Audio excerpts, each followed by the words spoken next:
चरण करके ओम नमः सिद्धेभ्यः जय श्री ओम नमः सिद्धेभ्यः जय श्री ओम नमः सिद्धेभ्यः।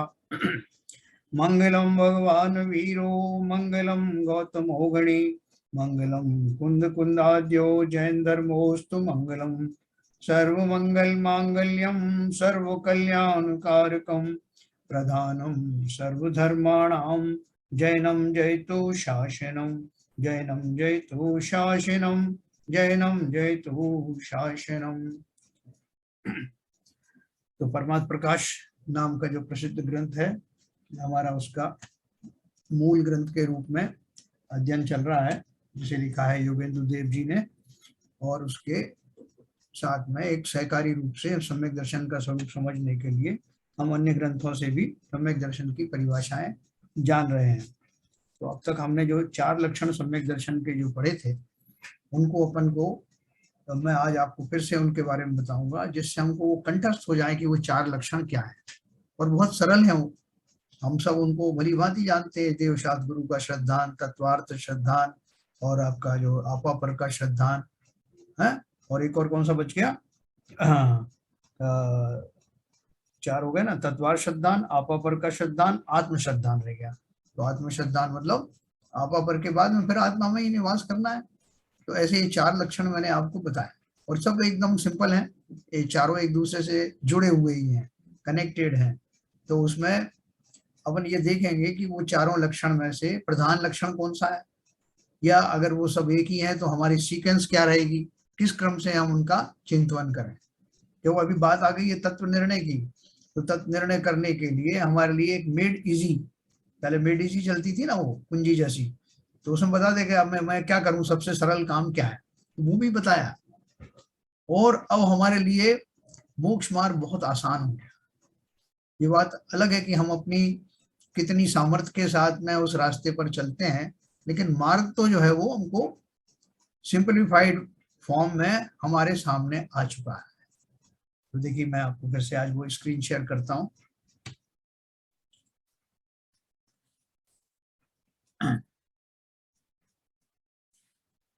देखो उन्होंने 4 लक्षण बताए थे, तो फिर उन्होंने प्रश्न पूछा शिष्य ने। यहाँ प्रश्न है कि सच्चा तत्वार्थ श्रद्धान व आपापर का श्रद्धान व आत्म श्रद्धान व देव गुरु धर्म का श्रद्धान सम्यक्त का लक्षण कहा, तथा इन सर्व लक्षणों की परस्पर एकता भी दिखाई सो जानी, परंतु अन्य अन्य प्रकार लक्षण कहने का प्रयोजन क्या है। कल अपन ने बात करी थी, उत्तर दिया कि ये 4 लक्षण कहे, उनमें सच्ची दृष्टि से एक लक्षण ग्रहण करने पर चारों लक्षणों का ग्रहण होता है, तथापि मुख्य प्रयोजन भिन्न भिन्न विचार कर अन्य अन्य प्रकार से लक्षण कहे हैं, है ना। हमने आपस में तारतम्यता तो भाई जहां अब उनको अलग अलग बताया कि कहाँ किस अपेक्षा से उनमें मुख्यता है। जहां तत्वार्थ श्रद्धान लक्षण कहा है, वहां तो यह प्रयोजन है कि इन तत्वों को पहचाने तो यथार्थ वस्तु के स्वरूप का व अपने हित अहित का श्रद्धान करे, तब मोक्ष मार्ग में प्रवृत्ति। तत्वार्थ श्रद्धान में कैसे हुआ, तत्वों को पहचाना तो उसमें जीव तत्व को पहचाना, अजीव तत्व को पहचाना। अजीव उसमें मुख्य रूप से कौन सी अजीव की बात है, पुद्गल की बात है। मुख्य रूप से उन तत्वों को पहचाने, और फिर उनके जीव और अजीव के बीच में जो समागम होता है, जो आश्रव होता है, जो बंध होता है, उनको जाने। ये क्यों हो रहा है, ये तो हमें रोज प्रैक्टिकल हो रहा है और हमें दिखाई भी दे रहा है कि ऐसे भाव हो रहे हैं लोगों के, इन भावों का क्या फल होगा, इतना अपन जानते हैं। तो आश्रव बंद हो गया, फिर अपन ने देखा कि आश्रव बंद खतरनाक है, तो अब रोको ये आश्रव का जो चल रहा है जो, तो अपन रोकते हैं तो रोकना हमारा संवर हो गया। फिर जो सत्ता में मौजूद है उनकी निर्जरा करना, वो निर्जरा हो गया। तो संपूर्ण रूप से खाली हो करके अपने स्वभाव में आ जाना, वो मोक्ष का तत्व है। ऐसा अपन बहुत सिंप्लीफाइड फॉर्म में जान सकते हैं। और ये उन्होंने तत्वार्थ श्रद्धान का लक्षण का स्वरूप बताया कि इस श्रद्धान करने से हमारे कौन से फंडामेंटल सही हो जाते हैं। कि मैं रोज रूटीन में यही कर रहा हूं ना, इसलिए तत्वार्थ सिद्धांत को मुख्य लक्षण कहा। जब मैं ये लक्षण करूंगा तो बात बात पे मुझे समझ में आएगा, भाई साहब उनके फलाने कर्म का उदय आ गया, उन्होंने ये कर्म बांधे थे, मैंने ऐसा किया था इसलिए बंद हो गया। मैं अनजाने में ही उन कर्मों की बात कर रहा हूं जिनका निर्माण पुद्गल द्रव्य से होता है। मैं अनजाने में ही वो बात कर रहा हूं जो मैंने किया है, और उन्होंने किया उनकी भी बात करते हैं और कहते हैं नहीं भाई साहब अपन को ऐसा काम नहीं करना चाहिए, कहीं मेरे इस काम से कोई कर्म का बंध तो नहीं हो रहा। ये हम बोलचाल की भाषा में बोलते हैं। तो इस बोलने से हमारा क्या हो गया, तत्वों का श्रद्धान है ना कहीं तो है। दूसरों से भी कहते हैं अरे वो नहीं जान रहे कैसे कर्म बांध रहे हैं, नरक का बंद कर रहे हैं, ये सब बात करते हैं कि नहीं अपन। तो ये जाने अनजाने में हम ये तत्वों की ही बात करते हैं। अरे भाई साहब उनका तो स्वर्ग लोक हो, स्वर्ग गमन हो गया, कोई हमारे बीच में से उठ जाता तो हम उसको नरक गमन नहीं कहते, साहब वो तो नरक चले गए हैं, उनको स्वर्गीय करके पुकारते हैं। इसका मतलब स्वर्ग से हम परिचित हैं, स्वर्ग से परिचित हैं, अर्थात वो स्वर्ग क्या है, स्वर्ग जाने की जो प्रक्रिया है वो पुण्य के आश्रव के कारण हुआ। तो मैं पाप और पुण्य दोनों समझ गया, आश्रव समझ गया, बंध समझ गया, और उनके द्वारा होने वाले परिणामों से मैं संसार में ही रुलता रहता हूं, मोक्ष नहीं जा पाता, ये भी जान जाता हूं।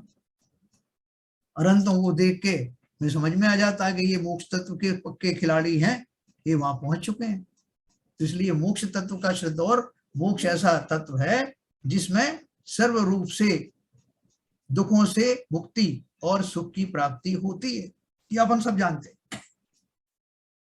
और इसका तरह तरह से चिंतन हम कर सकते हैं और करते भी हैं। तो उन्होंने पहला लक्षण क्या कहा, तत्वार्थ श्रद्धान मुख्य लक्षण करके कहा और उसका प्रयोजन बता दिया, और भी क्लियर करेंगे आगे। तथा जहां आपापर का भिन्न श्रद्धान कहा, वहां तत्वार्थ श्रद्धान का प्रयोजन जिससे सिद्ध हो उस श्रद्धान को मुख्य लक्षण कहा है। तत्वार्थ श्रद्धान किस लिए करना है भैया, तो क्या बोल रहे हैं, तत्वार्थ श्रद्धान पहले बता दिया कि वो करना है। अब वो करने के लिए आपको क्या लाना पड़ेगा, क्या सामग्री की जरूरत है, तो उन्होंने बोला आपा पर का भिन्न श्रद्धान कहा, वहां तत्वार्थ श्रद्धान का प्रयोजन जिससे सिद्ध हो उस श्रद्धान को मुख्य लक्षण कहा। मेरा तत्वार्थ श्रद्धान कब होगा, जब मैं स्वयं को और पर को जानूं। तो ये जानने से वो बीच के सारे तत्व बन गए ना, मुझे ही आश्रय होता है, वो कर्म जो है वो अलग है, मैं अलग हूं, आपा पर हो गया ना, शरीर अलग है, मैं अलग हूं, ये आपा पर हो गया। तो इस श्रद्धान के द्वारा मैं क्या करने जा रहा हूं, सातों तत्वों का श्रद्धान भी इसी भाव के द्वारा हो जाने वाला है। तो आपा पर का श्रद्धान इसलिए कहा। जीव अजीव श्रद्धान का प्रयोजन, तीसरा वाला क्या है, मतलब इसी में आपा पर का जो श्रद्धान है उसी में क्या कहा, जीव अजीव श्रद्धान का प्रयोजन आपा पर का भिन्न श्रद्धान करना है। जीव और अजीव दो हैं साहब, आप अपन जीव है क्या अजीव है, तो साहब ये तो समझ में आया नहीं आज तक, लोग मुझे कहते हैं बड़ा अजीब आदमी है, तो मैं अजीब को ये समझता हूँ कि अजीब कह रहे हैं, अजीब को अजीब कह रहे हैं, और मैं भ्रमित हो जाता हूँ, मुझे पता नहीं कि मैं जीव हूँ कि अजीब हूँ। अरे इतना लक्षण तो अपन सब जानते हैं ना, जीव के जो लक्षण होते हैं इसमें ज्ञान आदि प्रसिद्ध गुण है, चेतना आदि प्रसिद्ध गुण है, ऐसा मैं जीव हूँ। और अजीब वो सब है जिनमें ये गुण नहीं होते। तो जीव अजीव दोनों का श्रद्धान का प्रयोजन आपा पर का भिन्न श्रद्धान करना है। ये साथ में आपको ये भी बता रहे हैं कि उस श्रद्धान के पीछे लक्ष्य क्या है। तथा आश्रव आदि के श्रद्धान का प्रयोजन रागादिक छोड़ना है। कहते हैं भाई साहब ऐसे खोटे भाव मत करो, बल्कि जो भी करते हो उसको 10 बार सोचो कि कहीं ऐसे भाव तो मैं नहीं कर रहा हूं जिनसे मेरा तीव्र बंध हो रहा हो। अभी अपन सतर्क हो जाते हैं, पहले नहीं होते थे। बात करते हुए भी, कोई प्लानिंग भी कर रहे हैं, तब भी हमें एकदम ये सतर्क रहते हैं कि कहीं मैं मायाचारी तो नहीं कर रहा हूं, कहीं मैं मान कषाय के कारण जो है या लोभ कषाय के कारण तो ऐसी युक्तियां नहीं बना रहा हूं। ये तुरंत ब्रेक लग जाएगा अपने आप, कोई दूसरे को कहने की जरूरत नहीं, हम स्वयं ही। और ऐसा करते हुए हमें आश्रव का और बंध का श्रद्धान हुआ कि नहीं हुआ। और भाई साहब ये बंध किसको होगा, मुझे ही होगा, तो जीव द्रव्य का भी श्रद्धान हो गया। और ये जो बंध आदि हैं जैसे अब सब जो है पौद्गलिक है ना, तो पौद्गलिक होने से मुझे अजीव का भी भान हो गया। तो जीव अजीव श्रद्धान का प्रयोजन आपा पर का भिन्न श्रद्धान करना है, तथा आश्रव आदि के श्रद्धान का प्रयोजन रागाधिक छोड़ना है। तभी तो छोड़ूंगा ना जब मुझे खतरा लगेगा कि इन भावों का क्या फल होगा। बहुत सारे लेखकों ने किताब लिखी ना, इन भावों का क्या फल होगा, उसमें भाव बताए हुए हैं और फिर आपसे पूछा गया कि बताओ इस भाव का क्या फल होगा, कौन सा कर्म बनेगा, कौन सी गति में जीव जाएगा, और हम बताने में समर्थ हो जाते हैं। इसका अर्थ इतना तो हमारा अध्ययन है। तो बोल रहे हैं आश्रवादि के श्रद्धान का प्रयोजन रागादिक छोड़ना है, सो आपा पर का भिन्न श्रद्धान होने पर पर द्रव्य में राग आदि न करने का श्रद्धान होता है। आपा पर का जानने श्रद्धान से आप सात तत्वों तक पहुंच गए कि नहीं पहुंचे। इस प्रकार तत्वार श्रद्धान का प्रयोजन आपा पर के भिन्न श्रद्धान से सिद्ध होता जानकर इस लक्षण को भी कहा है ना। आपा पर का श्रद्धान कर लीजिए साहब, आपसे तत्वार श्रद्धान नहीं होता तो आप ये कर लीजिए।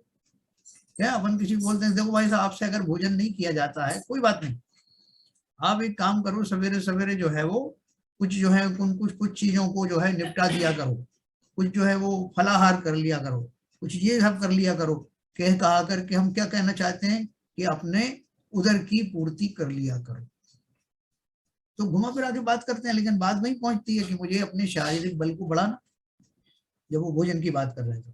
उसी तरह से यहाँ मैंने दो लक्षण बात करी, तत्वार श्रद्धान मुझे मुख्य रूप से करना है, और आपा पर की बात करूं तब भी वो मेरा लक्षण वहीं पहुंच जाता है। ठीक है, तो ये दो लक्षण आपको बताए। अब तीसरा देखो मतलब आगे लास्ट में अपन ने पढ़ा, इस प्रकार तत्वार श्रद्धान का प्रयोजन उसका बता दिया, आपा पर के भिन्न श्रद्धान से सिद्ध होता है जानकर इस लक्षण को कहा है। तीसरी बात, तथा जहां आत्म श्रद्धान का लक्षण कहा है वहां आपा पर के भिन्न श्रद्धान का प्रयोजन इतना ही है कि आपको आप जानना। कल अपन ने पढ़ी थी ना, बाद में फिर से रिपीट कर रहा हूं कि तीसरे नंबर का लक्षण बताया कि भाई साहब आप अगर ये तत्वार श्रद्धान नहीं कर सकते तो कोई बात नहीं, आपा पर का श्रद्धान कर लो। बोले भाई साहब ये भी हमसे नहीं होता, क्या है कि आपा पर हमें सब अच्छे लगते हैं, सब अपने लगते हैं, क्या है आपा पर। तो बोले अच्छा सब अच्छे लगते हैं तो तुम यही श्रद्धान कर लो। क्या श्रद्धान कर लो कि तुम आप हो, बाकी सब पर हैं, बाकी की बात ही नहीं करना। मैं आप हूं, मुझे ही सुख की प्राप्ति करनी है, मेरे अंदर ही सुख गुण है, बाकी मेरे लिए तो दूसरे जीव भी परद्रव्य ही हैं। यहाँ तक कि देवादि अनंत देव आदि जिनका आलम्बन मैं भले ही लेता हूं लेकिन वो भी मुझसे अलग है ना। तो आप बस इतना ध्यान रखो कि मैं जहां आत्म श्रद्धान का लक्षण कहा वहां आपा पर के भिन्न श्रद्धान का प्रयोजन इतना ही है कि आपको आप रूप जानना। आपको आप जानने पर का भी विकल्प कार्यकारी नहीं है। तो भाई साहब सिर्फ आप अपनी बात करो, आपके बेटे ने क्या कहा, आपके पिताजी ने क्या कहा, आपके भाइयों ने क्या कहा, आप तो अपनी बात करो कि आप क्या चाहते हो, हम वही करेंगे। अपन ऐसे बोलते ना व्यवहार में, तो वो वही करें आचार्य कि जब आप अपने आप को समझ लोगे। बोलो आप साहब ये तो स्वार्थ है, आप बोल रहे हैं मैं अपनी बात करूं और किसी की बात स्वार्थ की बात कर रहे हैं। लेकिन यहाँ स्वार्थ संसारी स्वार्थ की बात नहीं, यहाँ स्व अर्थ, स्वार्थ का अर्थ क्या है, स्व अर्थ यानी अपने लिए।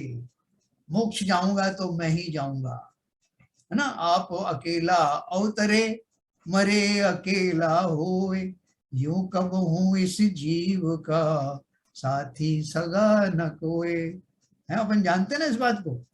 लेकिन फिर भी जब तक जीवन है तब तक हाय हाय करता रहता हूँ। उन्होंने बोला कि अगर आत्म श्रद्धान के लक्षण को ही आप ठीक से समझ गए तो वो भी काम हो गया, तो बहुत अच्छी से काम हो गया ना। हम यही तो चाहते हैं, आचार्य कहते हैं हम यही चाहते हैं कि आप अपने आप को आप रूप माने, अपने अतिरिक्त समस्त पदार्थों को पर रूप माने तो काम हो गया। आपको आप जानने पर का भी विकल्प कार्यकारी नहीं है, ऐसे मूलभूत प्रयोजन की प्रधानता जानकर आत्मश्रद्धान को मुख्य लक्षण कहा है ना। ये तीसरे नंबर का लक्षण कहा।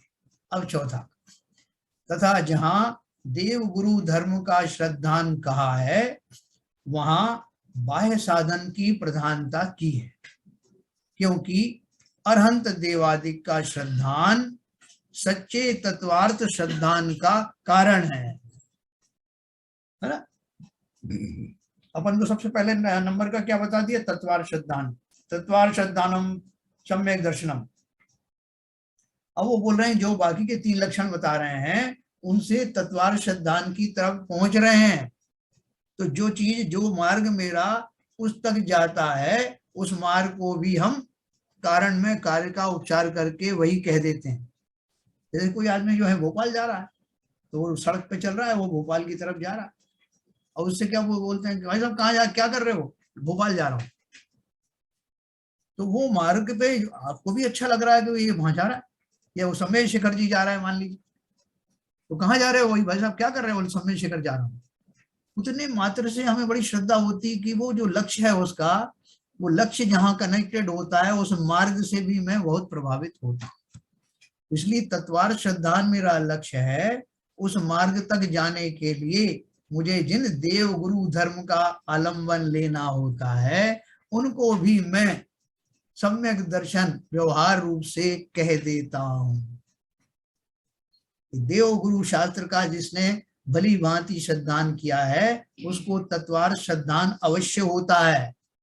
इस युक्ति से ऐसा मान करके मैं देव गुरु शास्त्र के श्रद्धान को भी व्यवहार सम्यक्त कहता हूं। तो ये उन्होंने आगे लिखा है, जहां देव गुरु धर्म का श्रद्धान कहा है वहां बाह्य साधन की प्रधानता की है, क्योंकि अनंत देवादिक का श्रद्धान सच्चे तत्व श्रद्धान का कारण है और उदेवादिक का श्रद्धान कल्पित तत्व श्रद्धान का कारण है ना। सो बाह्य कारण की प्रधानता से उदेवादिक का श्रद्धान छुड़ाकर सुदेवादिक का श्रद्धान कराने के अर्थ देव गुरु धर्म के श्रद्धान को मुख्य लक्षण कहा है। यहाँ मुख्य लक्षण किस अपेक्षा से कहा है, यहाँ की भावना क्या है कि जब तक मैं कुदेव कुगुरु का कुधर्म का स्वरूप नहीं जानूंगा तब तक सच्चे देव को, जो मोक्ष तत्व को जिन्होंने प्राप्त किया है उनको कैसे पहचान, और जो जहाज के समान है मुझे तैराने में, ऐसे सच्चे गुरु का स्वरूप कैसे पता लगे।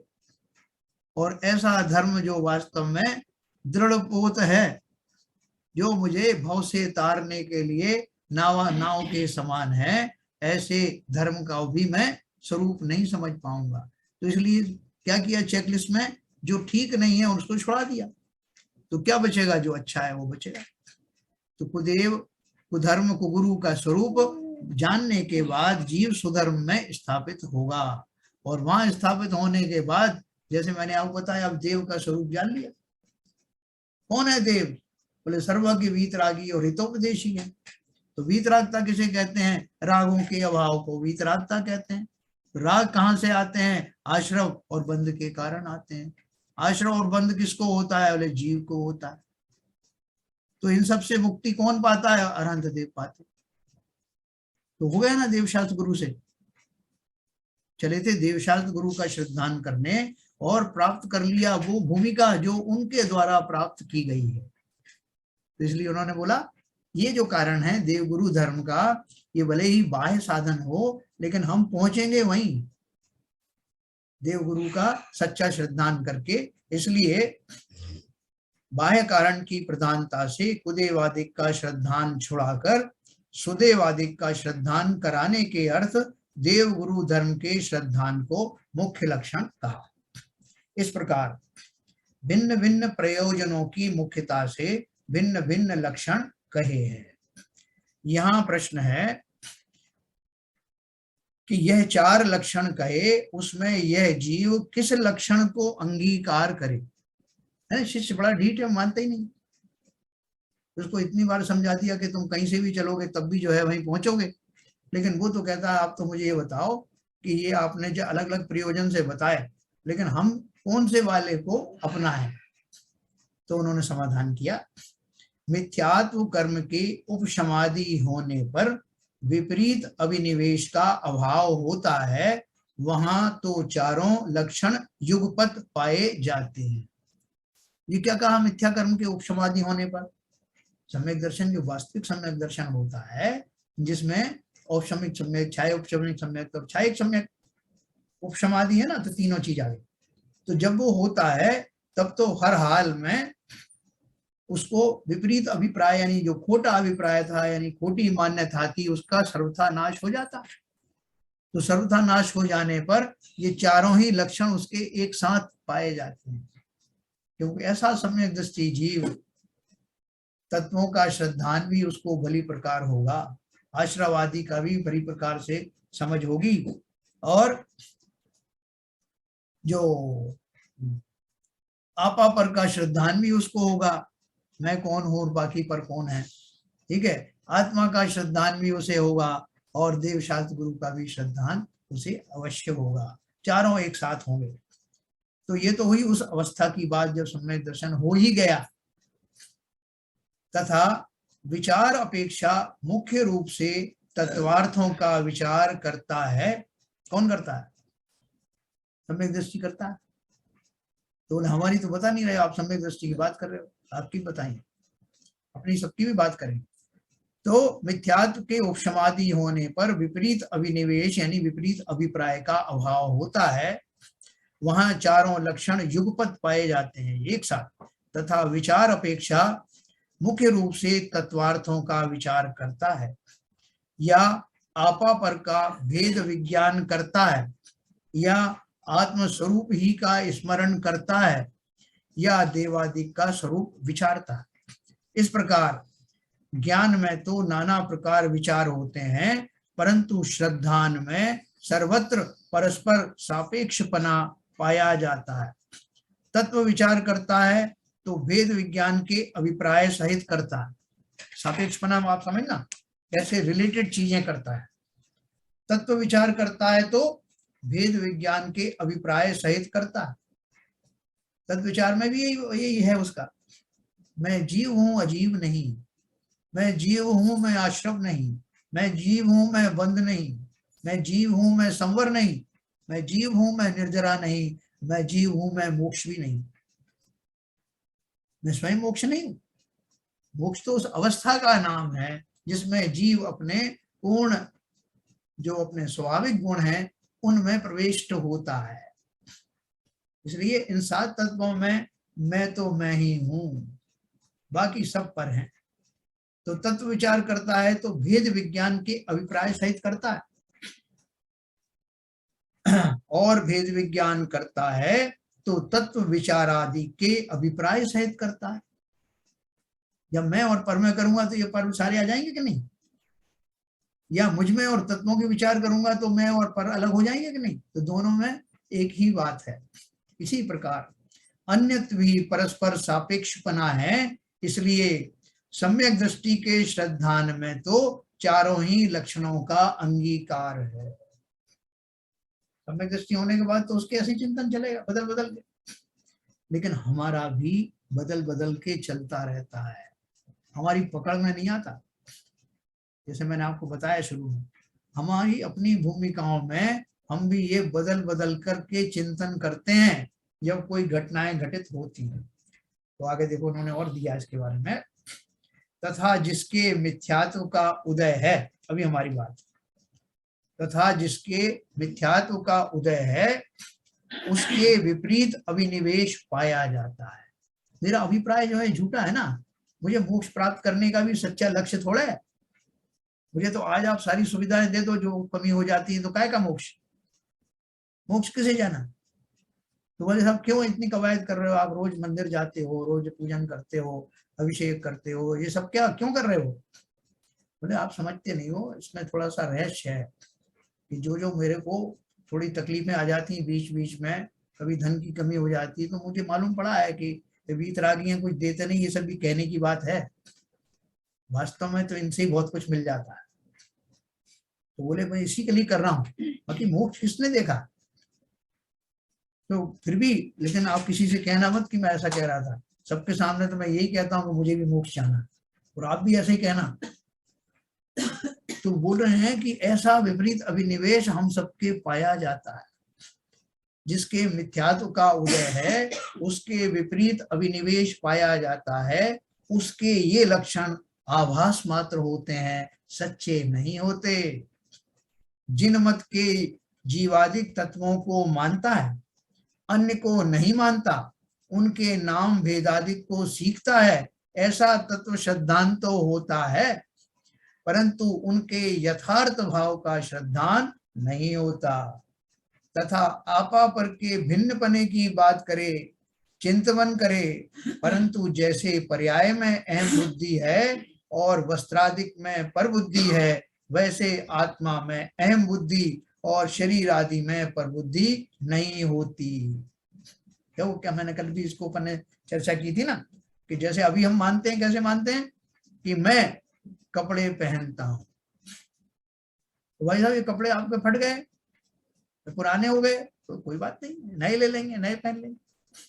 कितने सहज भाव से हम कह देते हैं। क्यों कह देते हैं? क्योंकि कपड़ों को मैं सर्वथा अपने से अलग मानता हूं। लेकिन अपने से अलग मानने में जो अपनापन है, आपपना है, वो कौन है? जिसको अपना कह रहा हूं वो कौन है? शरीर की बात कर रहा हूं कि भाई साहब मैं अलग हूं, ये कपड़े अलग हैं। और हमें क्या विचार करना है कि मेरे तो कपड़े ही ये शरीर रूप है, मैं तो अंदर बैठा हुआ हूं। भाई मेरा कपड़े तो यही हैं जो बदलते रहते हैं, 84 लाख योनियों में 84 लाख प्रकार के कपड़े बदलते रहते। ऐसा भाव जैसे कपड़ों से मेरी विरक्ति होती ना, कि वो फट जाए तो मुझे कोई दुख नहीं होता, ऐसा जब शरीर में होने लगे कि शरीर जीर्ण शून्य होने लगा, समय आ गया है शरीर बदलने का, वो बदलेगा ही, नियम से बदलेगा। जब तक संसार में हूं वो शरीर रूपी वस्त्र अवश्य बदलेंगे, और जैसा कपड़ों के साथ मेरा व्यवहार होता है, जैसी श्रद्धान मेरा कपड़ों के प्रति होता है, वैसा ही श्रद्धान जिस क्षण शरीर आदि के साथ होने लगे, उस क्षण हुआ वास्तविक भेद विज्ञान। तो ये बोल रहे हैं कि वो हमको नहीं होता। उनके यथार्थ भाव का श्रद्धान नहीं होता, तथा आपा पर के भिन्न पने की बात करे, चिंतवन करे, परंतु जैसे पर्याय में अहम बुद्धि है और वस्त्रादिक में पर बुद्धि है, वैसे आत्मा में अहम बुद्धि और शरीर आदि में पर बुद्धि नहीं होती है। जहां देह अपनी नहीं, तहां न अपना कोई, घर संपत्ति पर प्रकट है, पर है परिजन लोए। ये हम कितनी बार पढ़ा, ये पढ़ते हैं जब बहुत भावमय हो जाते हैं, वाह, तरन्नुम में खो जाते हैं। लेकिन उसका भाव भाषण अगर हो जाता तो दोबारा पढ़ने की जरूरत नहीं पड़ती। जहां देह अपनी नहीं, तहां ना अपना को, ऐसा जिन्हें श्रद्धान हुआ, उन्हें वास्तविक भेद विज्ञान हुआ, वो फिर पलट करके संसारी दशा को देखते भी नहीं। इन्हें पक्का विश्वास हो गया कि देह ही मेरी नहीं है तो कौन मेरा है संसार। और ऐसा चिंतन मात्र से मोह की सेना पराजित हो जाती है। शास्त्रों में ऐसे ही बताया। तो हम हमारी जो है, जो स्वरूप है, उसका चिंतन कर रहे हैं कि हम कैसे हैं। हमें ये सब रटा हुआ है। भाई आप भूदरदास वाली पढ़ो, तो दौलत राम जी की पढ़ो, तो फलाने की पढ़ो, 12 भावना पढ़ो। क्यों पढ़े? हम तो खाली शमशान वैरागी की तरह ही, जब शमशान में जाते हैं तो वहां लगता है भाई साहब जो आया है वो जाएगा, किसी का कोई भरोसा नहीं। मतलब तरह के शमशान में लिखे रहते हैं ना वो स्लोगन्स, तो ये लिखे रहते हैं, वहां बड़ा अच्छा लगता है। और संसार शमशान की दहलीज पार की, वहीं हम संसार में आ गए। फिर ये लगता है कि जो मरने वाले थे वो तो मर गए, और आगे भी जो मरने वाले हैं वो मरेंगे, बस रह जाऊंगा मैं अकेला, मेरा कुछ नहीं होने वाला। तो ये चिंतन बहुत जल्दी जल्दी बदलता है जीव का, एक पल में। कोई बड़ा संकट आता है जब वो बड़ा गमगीन हो जाता है, नहीं साहब बात सही है, कोई किसी का नहीं है और संसार में कोई अमर होके नहीं आए, सब बातें अपन करते हैं। लेकिन जरा अनुकूलताएं आती हैं तो हमारे ये भाव कहाँ चले जाते हैं। इसलिए उन्होंने कहा कि मैंने सब नाम भी जान लिए, सब बस बातें भी मैं ऐसी करता हूँ, लेकिन ऐसी मेरे अंदर में पर्यायों में जो अहम बुद्धि है कि मैं मनुष्य हूँ, मैं तिर्यंश हूँ, मैं ये हूँ, देवादी हूँ, वो पर्याय बुद्धि जाती नहीं। और इसलिए आज भी आप किसी से गहराई में पूछो, वो हिप्नोटाइज करते हैं ना डॉक्टर लोग, कोई साइकेट्रिस्ट होता है तो वो उनकी मनोरोग को जानना चाहते हैं कि इसके अंदर में क्या छुपा हुआ है, इसको बाहर लाएं, फिर ऐसा इसका इलाज करें। तो उनमें बहुत सारी बातें निकलती, कोई बोलता साहब कि मेरा जो पिता ही मेरा शत्रु है, या मेरे बेटे को मैं लाइक नहीं करता है, मेरी पत्नी को मैं पसंद नहीं करता, या मेरा जो है कहीं और चल रहा है, वो सारी बातें बताते। तो उस समय वो सचेत तो होते ना, अवचेतन मस्तिष्क से वो इंफॉर्मेशन निकालते हैं और फिर उसके हिसाब से इलाज करता है। उसी तरह से हमारे जो संस्कार हैं इतने गहरे हैं कि हम कौन कौन सी वासनाओं से ग्रसित हैं, हमारी बुद्धि के लेवल पर भी आता नहीं। इसलिए जो मोक्ष मार्ग में कहने का मैं प्रलाप कर रहा हूं, झूठा झूठा बोले चला जा रहा हूं कि मुझे मोक्ष जाना है, अगर हमारा भी पोस्टमार्टम करो, हमें साइकेट्रिस्ट के हवाले करो, तो बता देगा साहब ये जो बड़े बड़े पंडित जी आपके बैठे हैं ना, ये तो कह रहे हैं कि भैया मेरा संसार में इतना इतना पैसा मिल जाए, ऐसी ऐसी हवेली खड़ी हो जाए, तो किसी मोक्ष में आना है। ये तो मैं ऐसे ही कह देता हूँ, ये हम सबकी दशा है, इसलिए हमारा मिथ्या दृष्टिपना कायम है। थोड़ा सा हम दूसरों से ऊपर जरूर दिख रहे होंगे, लेकिन इतने मात्र से काम होने वाला नहीं है। तो इसलिए उन्होंने बोला वैसे आत्मा में अहम बुद्धि और शरीर आदि में परबुद्धि नहीं होती, तथा आत्मा का जिन वचनानुसार चिंतन करे, परंतु प्रतीति रूप आपका आप रूप श्रद्धान नहीं करता है, तथा अनंत देवादिक के सिवा अन्य कोई कुदेवादिक को नहीं मानता, परंतु उनके यह स्वरूप को यथार्थ पहचान कर श्रद्धान नहीं करता। इस प्रकार यह लक्षणाभास मिथ्या दृष्टि के होता है। आधी अधूरी बातें हैं हमारी, और उससे बहुत सारे लोग भ्रमित हो जाते हैं, भाई साहब ये क्या इतनी बढ़िया बातें करते हैं, ये तो अवश्य समय समय दृष्टि होंगे। और हम जानते हैं कि हमारी क्या अवस्था है, किसी और से कहलवाने की जरूरत थोड़ी, हम स्वयं जानते हैं कि हम हमारी जो है लेवल कहाँ तक पहुंचा। तो मिथ्या दृष्टि के लक्षण बताए, इनमें कोई होता है कोई नहीं होता, वहां इनके भिन्नपना भी संभावित है। जो जो इन्होंने बात करी कि कुदेव को गुरु का जो है पर भला उनको स्वरूप नहीं समझ में आता, तो ये आपा पर का समझ में नहीं आता, ऐसे जो लक्षण मिथ्या दृष्टि के बताए हैं उनमें से सभी लक्षण होंगे जरूरी नहीं है, लेकिन मुख्यतः से यही लक्षण पाए जाते। अभी देखो आगे की जो लाइन में, ये तो अपन ने कल भी पढ़ा था, मैं आपको और विशेष चीज बताता हूँ। तथा इन लक्षणाभासों में इतना विशेष है कि पहले तो देवादिक का श्रद्धान हो। देखो क्रम समझना, इन लक्षणाभासों में इतना विशेष है कि पहले तो देवादिक का श्रद्धान हो, फिर तत्वों का विचार हो, फिर आपा पर का चिंतन पर करे, फिर केवल आत्मा का चिंतन करे। इस अनुक्रम से साधन करे तो परंपरा सच्चे मोक्ष मार्ग का को पाकर कोई जीव सिद्ध पद को भी प्राप्त कर ले। है ये क्या बताया, क्या क्रम बताया, जो हम लोगों का क्रम है, जो हम करते हैं वही क्रम है। देवादिक का पहले श्रद्धान करें, फिर तत्वों का विचार हो, फिर आपा पर का चिंतन करे, फिर केवल आत्मा का चिंतन करे।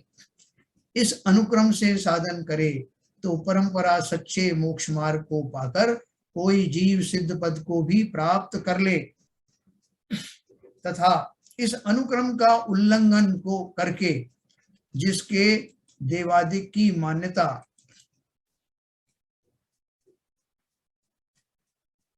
देवादिक की मान्यता का तो कुछ ठिकाना नहीं है, और बुद्धि की तीव्रता से तत्व विचार आदि में प्रवर्तता है, इसलिए अपने को ज्ञानी जानता है, अथवा तत्व विचार में भी उपयोग नहीं लगाता, आपा पर का भेद विज्ञानी हुआ रहता है, अथवा आपा पर का भी ठीक निर्णय नहीं करता और अपने को आत्मज्ञानी मानता है।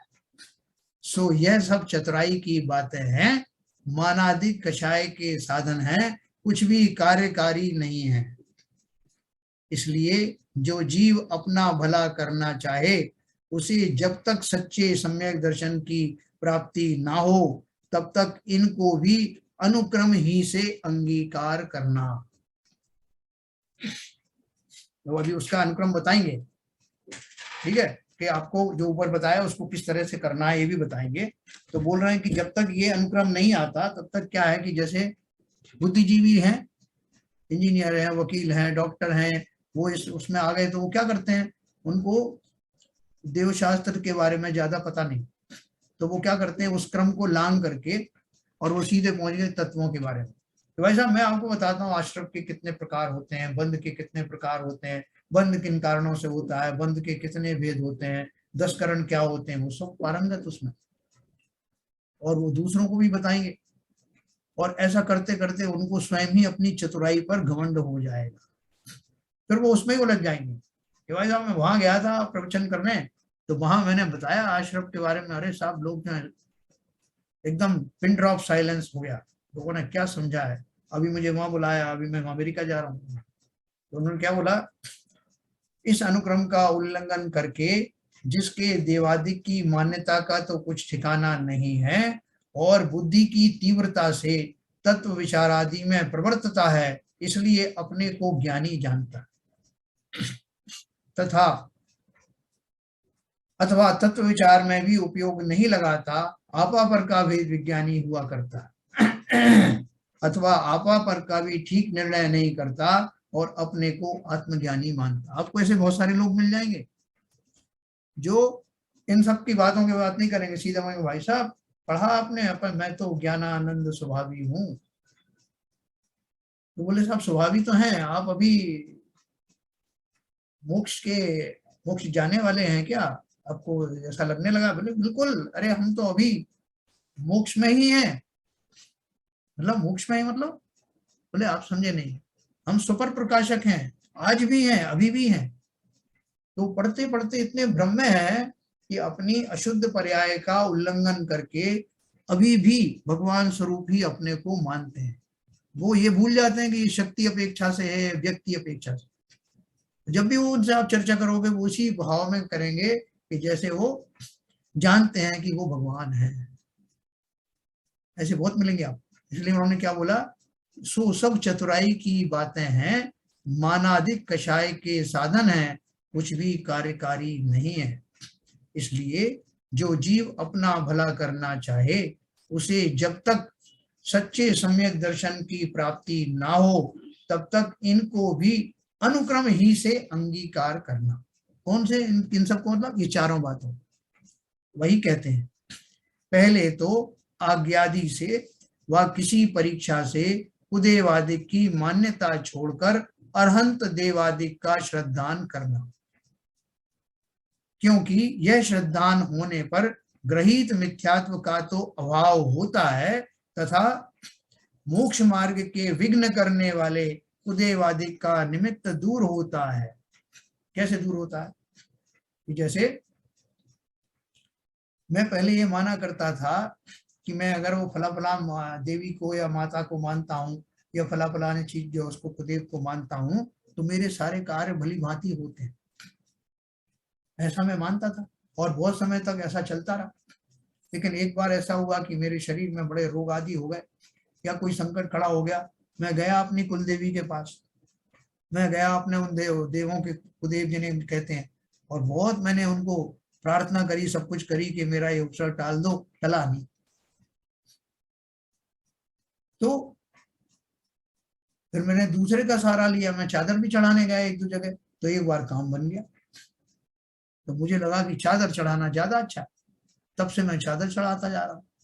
लेकिन एक बार ऐसा हो गया कि बुखार चढ़ गया, वो चादर से भी नहीं उतरा, तो मुझे लगा कि ये चादर भी कुछ नहीं का काम की। ऐसे अलग अलग क्षणों में मुझे अलग अलग तरह के कुदेवादी मैंने सेवन किए और अंततः मुझे ये ज्ञात हुआ कि ये सब मेरा पूरा भ्रम है। वास्तव में मैं जो कुछ करता हूँ मेरे कर्मों का जैसे उदय होता है वैसा ही होता है। ये कुदेव आदि किसी की कोई मदद नहीं कर सकते। कुदेव तो क्या सुदेव भी नहीं करते, लेकिन कुदेवों का पालन करने से मैं बहुत भ्रमित हो जाता हूँ। सुदेवों के बारे तो मैं जानता हूँ कि वो तो खाली मुझे निमित्त रूप से एक दिशा निर्देश देते हैं, करते वो भी कुछ नहीं, लेकिन कुदेव तो मुझे और खोटे मार्ग में स्थापित कर देते हैं।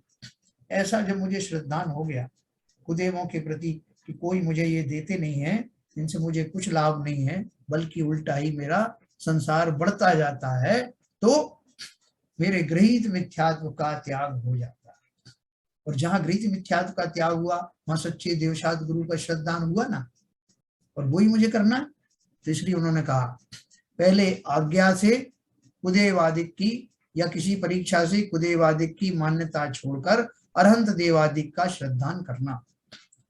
आज्ञा से मतलब शास्त्रों में जो लिखा है, शास्त्र आज्ञा से ऐसा ही मान करके सच्चे देव शास्त्र गुरु का जो स्वरूप है उसको जान करके भली भांति पहचान कर ऐसी श्रद्धा लाना कि अगर मेरा मरण भी होना है तो कोई कुदेव आदि मुझे बचाने नहीं आए। मेरे अंदर में अगर जो कुछ भी रोग आदि उत्पन्न होते हैं मैं लाख कोशिश करूं। कभी आपने देखा वो पाकिस्तान में वो जो इमरान खान है उसकी एक पत्नी है, वो झाड़ फूक और ये सब करती जादू टोने। उसने उस जादू टोने के द्वारा उसकी कुर्सी बचाने के लिए टनों मुर्गियों को जिंदा जला दिया। ऐसा तांत्रिक विद्या करता। अब आप क्या सोचो, इतने जीवों को, निरपराध मूक पशुओं को, जीवों को मारने का फल मोक्ष होगा क्या? और वो अगर किसी और कारण से मान लो उसका काम बन भी जाता है तो ये तो यही मानेगी कि इसी से हुआ है, और इसका ये विश्वास और ज्यादा जागृत होगा और पता नहीं कितने जीवों की आहुति उसके द्वारा भी चढ़ाई जाएगी, और दूसरे भी जो ये समझेंगे कि इससे हुआ है वो भी यही करेंगे। इसलिए बहुत सावधान रहना, घटनाएं घटती किस कारण से हैं और हम क्या मानने लगते हैं। ऐसे ही कुदेवादी का श्रद्धान, जादू टोनों का श्रद्धान, व्यंतर देवादी का श्रद्धान, इनसे भली भांति समझ करके, इनका स्वरूप समझ करके इनसे बचना। तो गृहीत मिथ्यात्व का तो अभाव होता है, तथा मोक्ष मार्ग के विघ्न करने वाले कुदेवादिक का निमित्त दूर होता है। मोक्ष मार्ग का सहायक अनंत देवादिक का निमित्त मिलता है। इसलिए पहले देवादिक का श्रद्धान करना, फिर जिन मत में कहे जीवादिक तत्वों का विचार करना। नाम लक्षण आदि भी सीखना, ऐसा नहीं कि उनके सीखने का कोई फायदा नहीं, अवश्य है, क्योंकि इस अभ्यास से तत्वार्थ श्रद्धान की प्राप्ति होती है, जो हमारा मुख्य लक्षण है। फिर आपा पर का भिन्नपना जैसे भाषित हो वैसे विचार करता रहे, क्योंकि इस अभ्यास से भेद विज्ञान होता है। फिर आप में अपनत्व मानने के अर्थ स्वरूप का विचार करता रहे, क्योंकि इस अभ्यास से आत्मानुभव की प्राप्ति होती है। अंत में आप जो है यहाँ पर आ जाएं।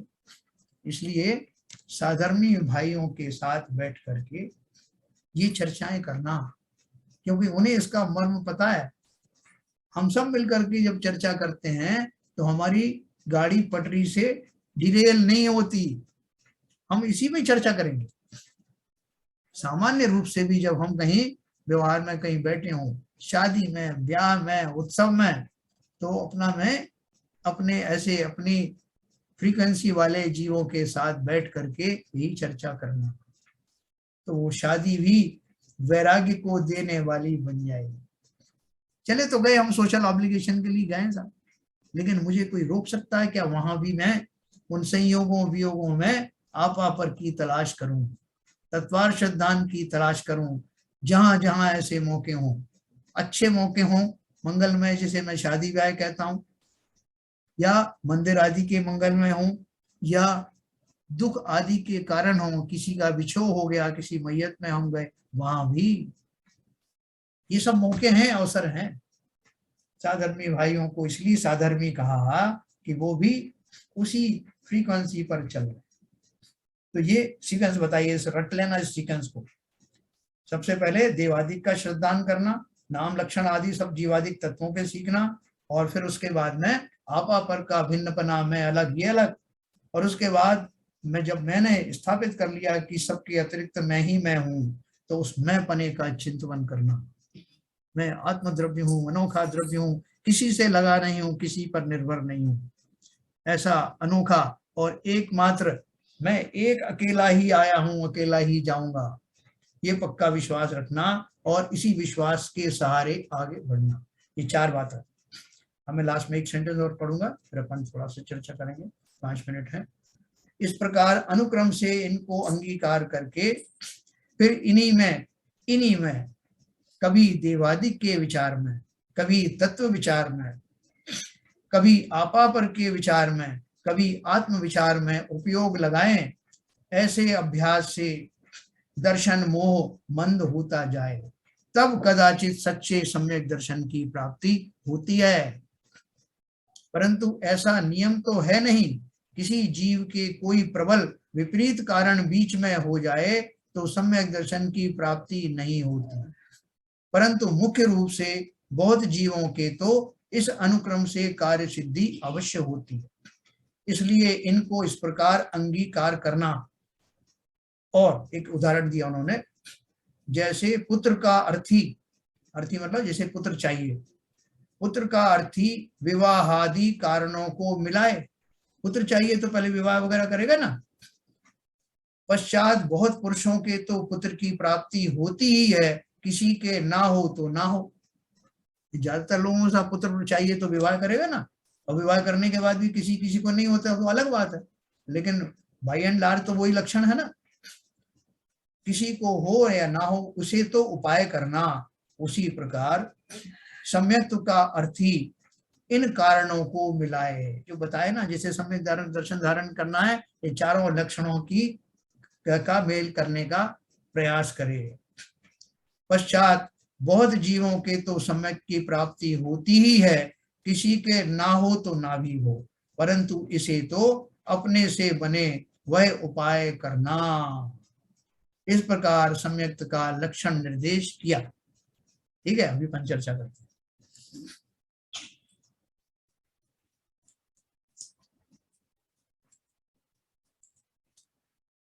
हाँ, सबको समझ में आया? समझ में आ गया। हाँ, लेकिन ये बात खुल के आई कि सबसे पहले मिथ्या दूर करना है। सबसे पहले सब बातों में जो मुख्य बात है खुल के आई, हमें सबसे पहले मिथ्या दूर होगा तभी हम आगे बढ़ पाएंगे। अरे वो तो मुख्य चीज है, हमें दर्शन प्राप्त करने का प्रकरण चल रहा है ना, तो मिथ्या तो दूर करना ही है। बिल्कुल, तो मिल ही गया। उसमें एक इम्पोर्टेंट चीज और है, जैसे बाबू जी कह रहे हैं ना, जी, रहित मिथ्या कम से कम खत्म करें। हाँ, बिल्कुल है ग्रहित तो चलो ठीक है, जन्मांतर से चला आ रहा है, उसमें थोड़ी कमी हो सकती है, लेकिन ग्रहित कम किया जा सकता, कम क्या बिल्कुल खत्म किया जा सकता। बिल्कुल आगे का आगे से तो नहीं उड़े। बिल्कुल सही बात है ना। अभी देखो, ग्रहित मिथ्यात्व को कैसे दूर करना है, इसका प्रकरण कल और जबरदस्त उठेगा। तो कैसे आया तो है, अभी तो भैया बहुत बड़ा उठ के चुका है। वगैरह का श्रद्धान नहीं करना, किस तरह से छोड़ना है, अभी बहुत बड़ा उठ के चुका है, फिर और उठाओगे क्या इसे?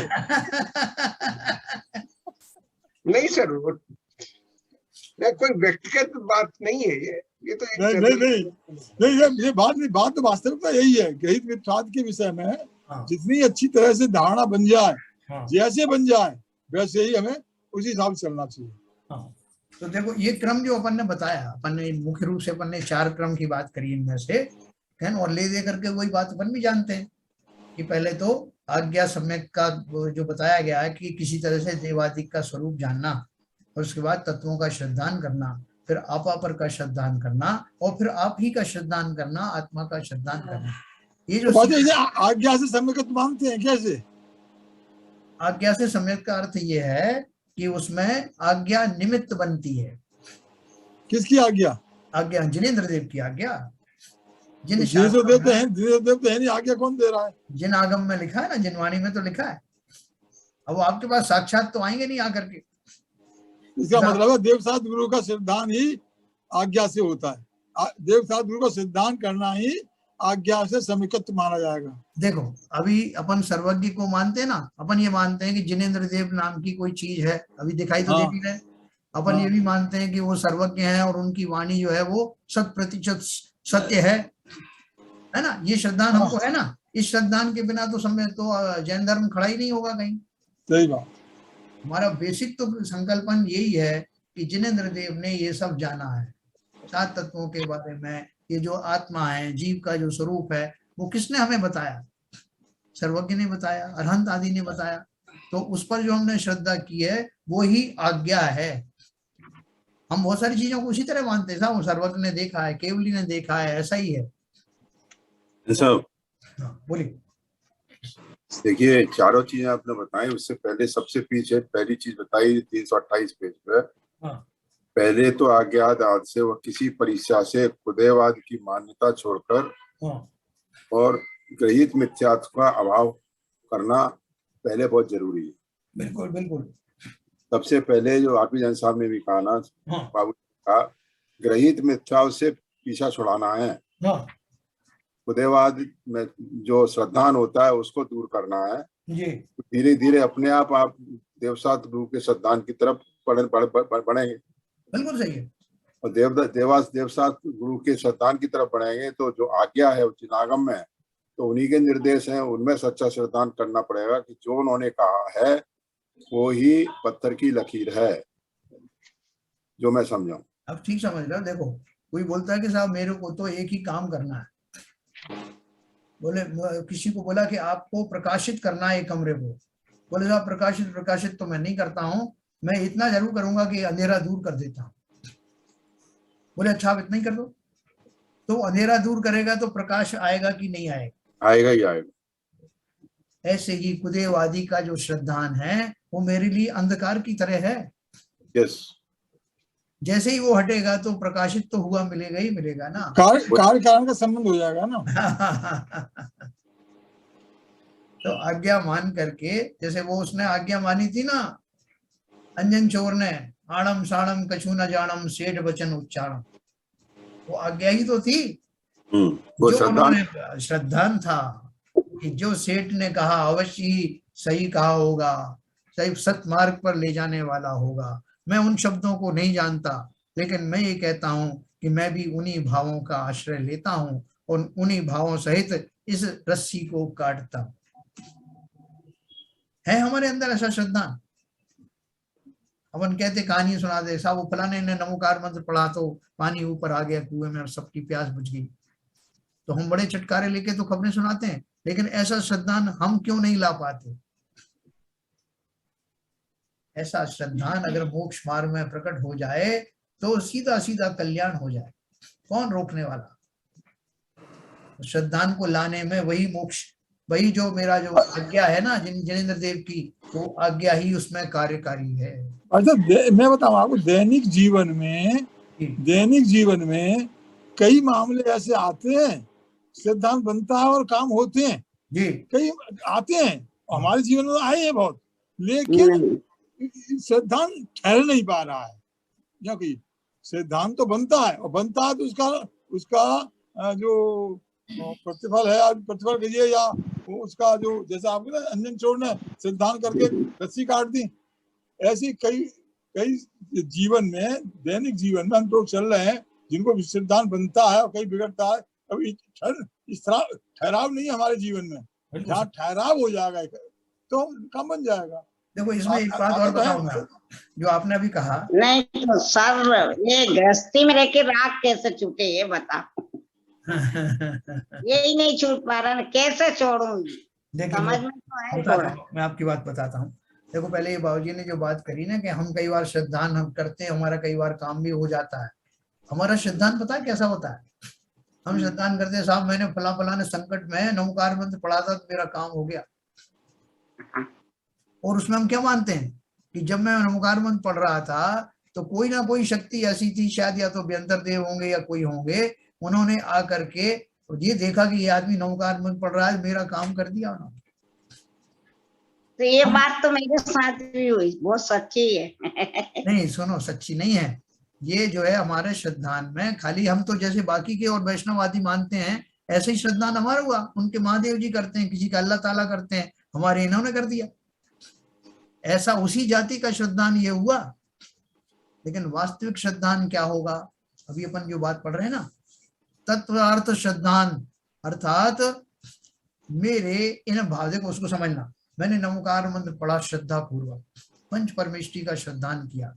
पंच परमेष्टि का भली प्रकार श्रद्धान करने से उस समय मेरे कषायों में मंदता आई, और मंद कषायों के कारण पुण्य जो है, पुण्य का बंध हुआ, या मेरा कोई पाप कर्म का जो उदय चल रहा था उसमें एकदम से कमी आई, या वो पुण्य रूप में परिवर्तित हो गया। ये पूरा मैकेनिज्म अपन जानते हैं। उसके फलस्वरूप अगर वो कार्य होना था तो वो कार्य होगा, उसी समय होना था, ये भी अपनी बात। लेकिन इन भावों पूर्वक उसका निमित्त बनता है तब वो कार्य होता है। उसको कोई जिनेंद्र करने नहीं आते, कोई व्यंतर देव करने नहीं आते। वो अगर मिलते भी है निमित्त रूप में तो उसका प्रणाली, कार्य प्रणाली ऐसी ही है जैसा मैंने आपको बताया।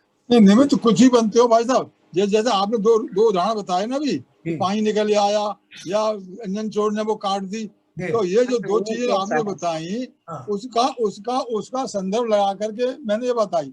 अच्छा, दूसरी बात एक और भी है, आप सही कह रहे हो, सिद्धांत तो वहां है, लेकिन आज जहाँ हमारे दिमाग में ये बात आ गई कि मैं नमोकार मंत्र का जाप दिया था इसलिए मेरा काम बन गया, तो वही सिद्धांत हमारा डाउन हो गया। सिद्धांत नहीं रहा, फिर वो चमत्कार हो गया। चमत्कार जैसे और लोग मानते वैसे ही वो चमत्कार हो गया। आप सही कह रहे हो, ठहराव नहीं है ना, मैंने कहा ठहराव नहीं है, मैंने यही बात तो कही। जहाँ काम बना, जहाँ कोई चमत्कारी बात हुई, हमारा काम बन गया, हमने उसे चमत्कार मान करके और भुला दिया। लेकिन जहाँ बिना चमत्कार के, जैसे आप बता रहे हो, उस सिद्धांत से अगर हम चलते तो वो आगे बढ़ता चला जाता और आगे जाके हम किसी सही रास्ते पर, सही मार्ग पर पहुंच चुके होते। अभी देखो, आपने मान लो किसी को, कोई नॉन जैन है, उसके सामने बताया भाई साहब हमने नमोकार मंत्र पढ़ा था तो हमको ये फायदा हो गया था, और वो मान लो किसी और तो संप्रदाय का है, वो आपसे कहेगा अरे बाबूजी इसमें तो क्या भला है, मैं आपको बताता हूँ फला जा करके उस मजार पर आप तो चादर चढ़ाओगे ना तो इससे कई गुना फायदा होने वाला है। तो अपन कच्ची श्रद्धा नहीं है, अपने सोचा ठीक है भले भी हमारी नमोकार मंत्र की जो महिमा है, वैसे तो मैं कहता हूँ कि बहुत जबरदस्त है, लेकिन किसी और की बहकावे में आकर मैं वहां भी चला जाता हूँ, देख लेते अगर नहीं काम आएगा तो। भाई साहब आप बताओ, भैया जी ने 50 दफे कही मुझे 5 लाख का फायदा हो गया। अरे एक बात बताओ, आपने तो आप तो वहां थे जी, 5 दफे दो दिनों में मिलाकर कम से कम 10 बार कही होगी कि मुझे 5 लाख का फायदा होगा ये काम करने में, तो तुम्हें ये फायदा हो जाएगा। तो ये हमें संसार में रह करके, धार्मिक कार्यों में रह करके कई जगह हमको वो ड्रिल्ड किया जाता है, ड्रिल्ड रास्ते पर आते वो ड्रिल्ड हो जाते हैं सब बातों सुन के। बिल्कुल सही। वो जो साहब जी ये जो उदाहरण दिए हैं, हाँ, ये अपने धार्मिक कार्यों में इस तरह की जो बातें होती हैं, हाँ, वो भी एक तरह से गणित मिथ्यात्व हुई है। अवश्य है। देखो मैं कहना नहीं चाहता इस फोरम पे, नहीं गणित मिथ्यात्व तो नहीं कहिए सर इनको। क्यों? जब तक भक्ति भाव नहीं होंगे तब तक आप आगे कैसे बढ़ेंगे? नहीं अगर हाँ वो बात नहीं कर रहे, जब सुनो उसको ग्रहण करेंगे तो गणित मिथ्यात्व तो ग्रहण कर रहे हैं। देखो ये गणित मिथ्यात्व का अर्थ उनका ये है जो आप कह रहे हो, वो ऑलमोस्ट वैसे ही है। वैसे तो कि ऐसा नहीं कि मैं दूसरे देवों के बारे में मानूं कि वो कुछ देते लेते नहीं है, लेकिन अपने देवों के बारे में मानूं कि ये देते हैं, ये भी गणित मिथ्यात्व ही है। वही तो मैं कह रहा हूँ, मैं तो आध्यात्मिक दृष्टि